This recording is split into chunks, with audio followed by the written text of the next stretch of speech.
Hi guys, my name is Amit, and when they told me that I had to write a speech about something that interests me, the first thing I thought of is music, because it's something I really do love and enjoy. But just music, that's way too broad a category. So I went on Google, of course, and I searched music categories, and I clicked on the first thing that came up. It was a history of music, and as I scrolled down, I found myself reading an entire passage about whales. It was really weird. So I kept reading, and it said, music actually predates humanity. And their example was whales, because whales use whale songs to communicate with each other underwater, because other faculties like sight and smell, they just don't have. And then the weirdest part was that they compared human music to whale music. Now, this didn't make much sense to me. I mean, I didn't see many similarities between whale songs and Metallica, so I went back and kept looking for some other ideas. And that's when I came across a new rising field in the field of therapeutics called music therapy. The idea was really fascinating. Trained therapists, usually with a long history of music, would use it not just as entertainment, but as a tool. Let's think back to the whale. It can't see or smell as well as some of the other marine creatures, so it has to find another way to express itself. It uses music.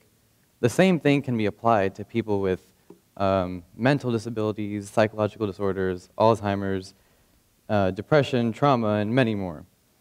Now when I say therapist, I don't mean a typical therapist that sits in front of you, stares at you with his creepy hands, and asks you, how does that make you feel every 5 seconds? These music therapists come ready with guitars, pianos, voice, percussion, any instrument you can name. They make a unique and interesting treatment for each patient. For example, I read a story about this lady with Alzheimer's, and she was in the later stages, so she could only use one-syllable words by this time. And when she would go into her music therapy session, she would hear her therapist singing some of her favorite songs, and she would suddenly brighten up. It was like the whole disease wasn't there anymore. She was belting out the words to "You Are My Sunshine" like it was her favorite song.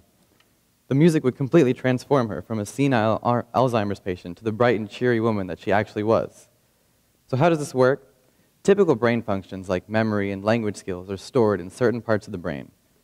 Diseases like Alzheimer's will block channels that access these points. But music doesn't have a center in the brain. Music hits all of the brain at once. Because music completely surrounds the mind, it's able to make new pathways that'll break into these channels that are being blocked. So let's take some children that have autism, for example. They're a lot like the whales. They weren't born with the same social skills that we all take for granted. Those channels are blocked for them. They feel trapped by themselves. But music therapists find a solution for each one. For example, if they have a little quiet girl, they might give her a piano to play. If they have a young boy with a behavior disorder that makes them just want to hit things, throw things, well, they'll give them a drum set.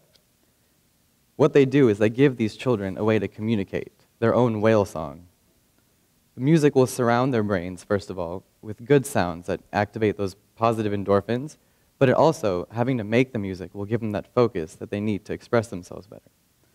Now here's one of the stories that I thought was the most interesting. Some of you might have heard of the Arizona Congresswoman, Gabby Giffords, who was shot in the head. She was shot in the left side of her head, which means her language facilities were completely impaired. This means that even with therapy, even with this therapist trying to talk to her, she could think, she could understand what the therapist was saying, but she couldn't talk back. And she was crying and frustrated. But when her therapist started singing, Gabby started singing with her. And she sung the entire song, didn't miss a single word. And the reason was that music isn't concentrated in one part. Because it's in all the brain, she never forgot that. So her therapist decided to use music as a way to start helping her speech and help her rebuild those speech skills.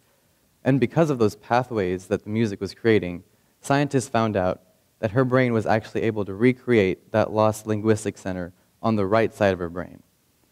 The last thing the video showed was her actually talking full sentences, and she said, "I miss Tucson. I'm ready to get back to work." I see music therapy becoming huge in the future. Why? Because we all do it. even if it may be a music therapist in her office, or it may just be you listening to your iPod, but everyone's a part of music therapy. Like the whale, we all use it as a way to communicate with ourselves and society. So next time you listen to some music, see if you can find your own whale song. Thank you.